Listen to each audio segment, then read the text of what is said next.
भोलू शिव जी का बहुत बड़ा भक्त था। वो गांव के शिव मंदिर में साफ सफाई करता था। वहीं मंदिर से उसको चंद पैसे मिल जाते तो उसका गुजारा चलता। भोलू निचले वर्ग का व्यक्ति था, इसलिए भोलू को मंदिर के अंदर आने की अनुमति नहीं थी। वो मंदिर की सीढ़ियों के बाहर ही साफ सफाई किया करता था।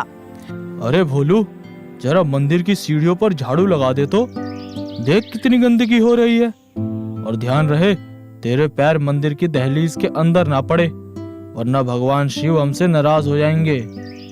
जी पंडित जी, समझ गया। पंडित जी के कहने पर भोलू मंदिर की सीढ़ियां साफ करने लगता है। तभी वहाँ गांव का मुखिया आता है। अरे भोलू, क्या कर रहा है तू? सीढ़ियों की सफाई कर रहा हूँ, पंडित जी ने कहा है।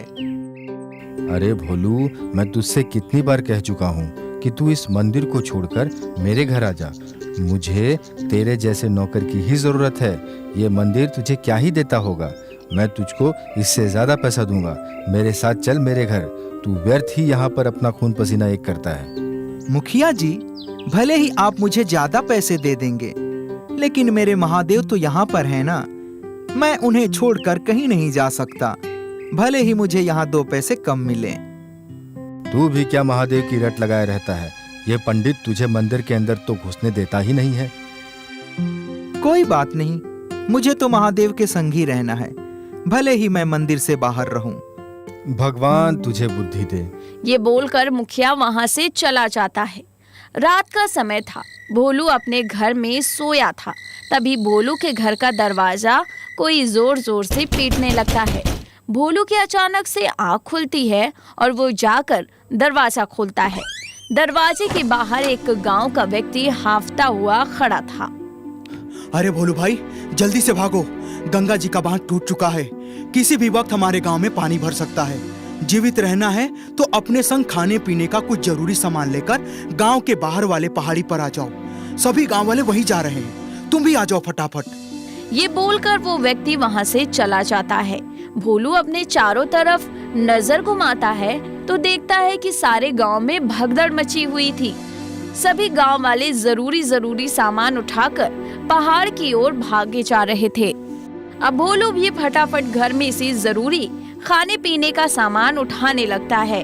तभी उसके दिमाग में एक बात आती है। अरे, मेरे शिव जी तो मंदिर में ही हैं। उन्हें मंदिर से कौन निकालेगा? ये काम मुझे ही करना पड़ेगा, वरना मेरे भोलेनाथ डूब जाएंगे। भोलू सारा जरूरी सामान जमीन पर पटक कर मंदिर की तरफ भागता है। तभी रास्ते में उसे पंडित जी मिलते हैं।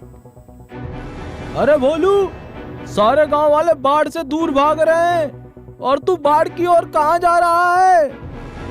पंडित जी, मेरे महादेव तो मंदिर में ही रह गए हैं। मैं उनको मंदिर से निकालने जा रहा हूँ, वरना वो भी डूब जाएंगे। अरे तू पागल हो गया है क्या? अपने घर से जरूरी सामान ले और भाग यहाँ से। लेकिन भोलू पंडित जी की एक नहीं सुनता। वो उनकी बातों को अनसुना करके मंदिर की ओर भागता चला जाता है। गांव में पानी तेजी से भर रहा होता है। अब बाढ़ का पानी कमर तक आ चुका था। भोलू मंदिर के अंदर जाता है और शिवलिंग को उठाकर अपने सर पर रख लेता है और शिवलिंग को लेकर गांव के बाहर पहाड़ी की ओर जाने लगता है। पानी का स्तर तेजी से बढ़ रहा होता है। सभी गांव वाले पहाड़ी की चोटी तक सुरक्षित पहुंच चुके होते हैं, लेकिन भोलू अभी भी शिवलिंग को लेकर सुरक्षित स्थान पर पहुंचने की कोशिश में था। लेकिन पानी अब उसकी गर्दन तक आ चुका था। इतने पानी में शिवलिंग सर पर लेकर चलना उसके लिए असंभव था।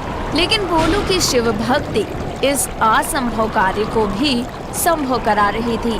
खूब कठिनाइयों के बाद भोलू आखिरकार एक सुरक्षित जगह पर पहुंच जाता है और वो वहां पर शिवलिंग को रखकर हाथ जोड़ता है। जब तक भोलू सांस भरता, उतने में ही गांव वाले भागते हुए भोलू के पास आते हैं। दुष्ट, नीच व्यक्ति, तेरी इतनी हिम्मत कैसे हुई कि तू मंदिर में से शिवलिंग को उठाकर यहाँ ला सके? तुझे पता है, तेरे शिवलिंग को हाथ लगाने की वजह से यह शिवलिंग अशुद्ध हो गया है। पंडित जी, मैं तो बस शिव जी को बाढ़ से निकालकर बाहर लाया हूँ। अब मेरे साथ कोई था नहीं, तो मजबूरन मुझे ही शिवलिंग को उठाना पड़ा। अगर मैं शिव जी को उठाकर नहीं लाता तो शिव जी बाढ़ में डूब जाते। सुनो सुनो, इसकी बातें सुनो। तू हमको अपने जैसा मूर्ख समझता है क्या? हमें पता है तूने जानबूझकर शिवलिंग को अशुद्ध किया है। तुझे इसकी सजा मिलेगी। क्यों गांव वालों? हाँ, इसे सजा दो। ये बोलकर सभी गांव वाले बेचारे भोलू को मारने के लिए चढ़ पड़ते हैं। तभी शिवलिंग से एक तेज प्रकाश उत्पन्न होता है, जिसे देख सभी गांव वाले अपनी अपनी जगह रुक जाते हैं। तभी उस प्रकाश में से स्वयं भोलेनाथ प्रकट होते हैं। साक्षात भोलेनाथ को अपने सामने देख भोलू के साथ सभी गांव वाले नतमस्तक हो जाते हैं। भगवान शिव भोलू को उठाते हैं और उससे कहते हैं, भोलू, तेरे जैसा भक्त पाकर मैं धन्य हो गया। तू अपने प्राणों की चिंता छोड़कर मुझे बचाने में जुटा हुआ था। मैं तेरे इस सेवा भाव से बहुत प्रसन्न हूँ। मांग, तुझे क्या चाहिए? भोलेनाथ, मुझे कुछ नहीं चाहिए। बस आप इस बाढ़ को हमारे गांव से बाहर निकाल दीजिए, जिससे हमारा गांव फिर से बस सके। मुझे इसके सिवाय और कुछ नहीं चाहिए। तथास्तु। आज के बाद इस गांव में कभी बाढ़ नहीं आएगी। इसकी रक्षा मैं स्वयं करूंगा। ये बोलकर भोलेनाथ अदृश्य हो जाते हैं। भोलू की अच्छाई को देखकर सभी गांव वालों की नजरें नीचे झुक जाती हैं।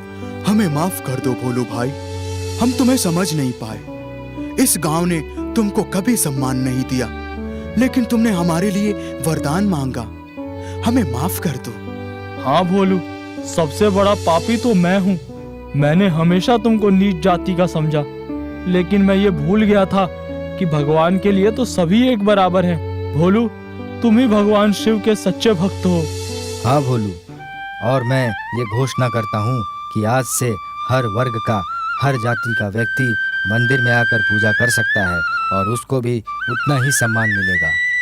सभी गांव वालों को उनकी गलतियों का पछतावा होता है और सभी भोलू से माफी मांगते हैं। भगवान भोलेनाथ के आशीर्वाद से गांव से बाढ़ का पानी गायब हो जाता है।